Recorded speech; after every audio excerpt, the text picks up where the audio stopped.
Hear, feel, think.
They're here, Commander.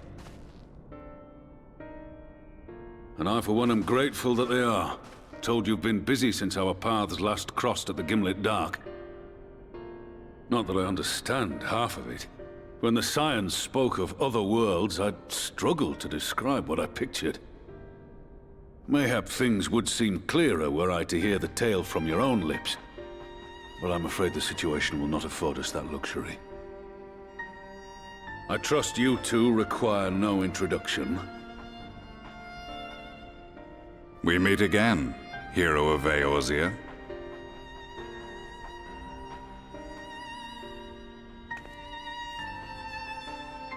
Must we repeat this ridiculous display? I pose no threat to you. Though what I come to warn you of very well might. Had he meant to do us harm, I hazard he would have kept to the shadows, and brought more than 2 companions. We need not pretend to be the best of friends, but I hope we can put aside our differences for the present.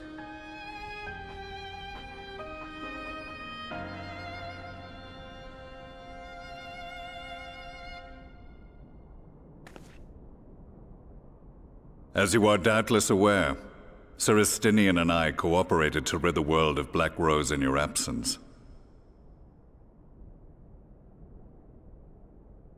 Our journey together took us as far as the Imperial Palace, where we witnessed Emperor Varus meet his death at Xenos' hand. Being the sole witnesses to this crime, and in no position to defend our innocence, we were then forced to flee, each pursuing his own avenue of escape. When we were later reunited, Estinian claimed to have encountered an unfamiliar kind of machina during his flight, but to me his description seemed anything but, and upon further investigation I found that I was right.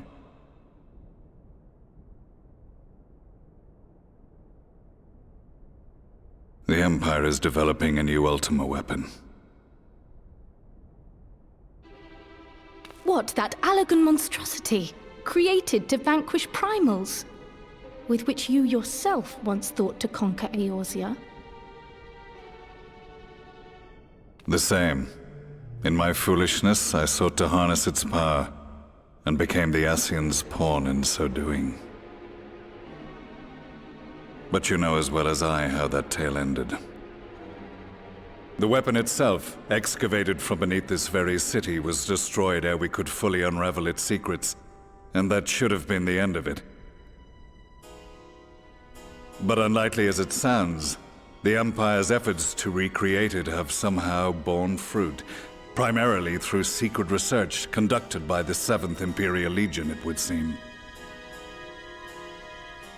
Wait, the 7th was all but annihilated at Cartano, along with its legatus. Indeed, few survived.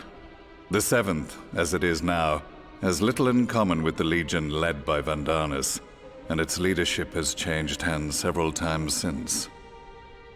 Precisely how this project has continued despite such turmoil, and under whose auspices, remains a mystery. What we do know, however, is that a number of prototypes have been produced, and that one of them is on its way to Eorzea.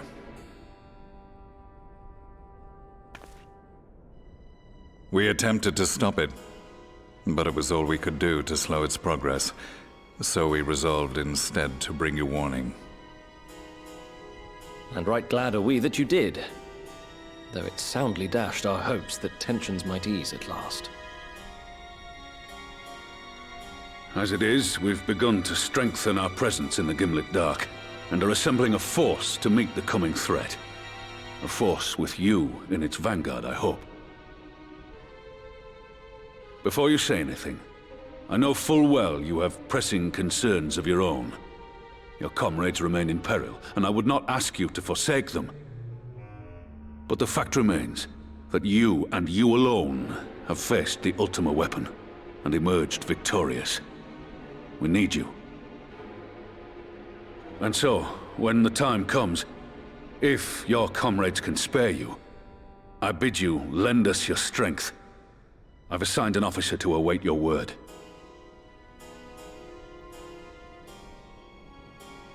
The Ascian's downfall was to be the work of my remaining days, but it was my hand that kindled these flames, and I cannot allow them to spread any further.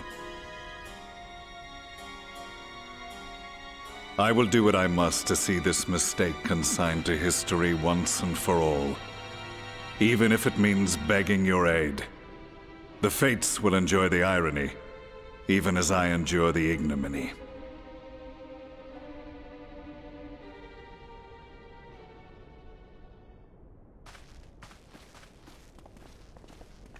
I too shall make for the border and offer my skills, meager though they seem in such company. Mayhap we shall meet there anon.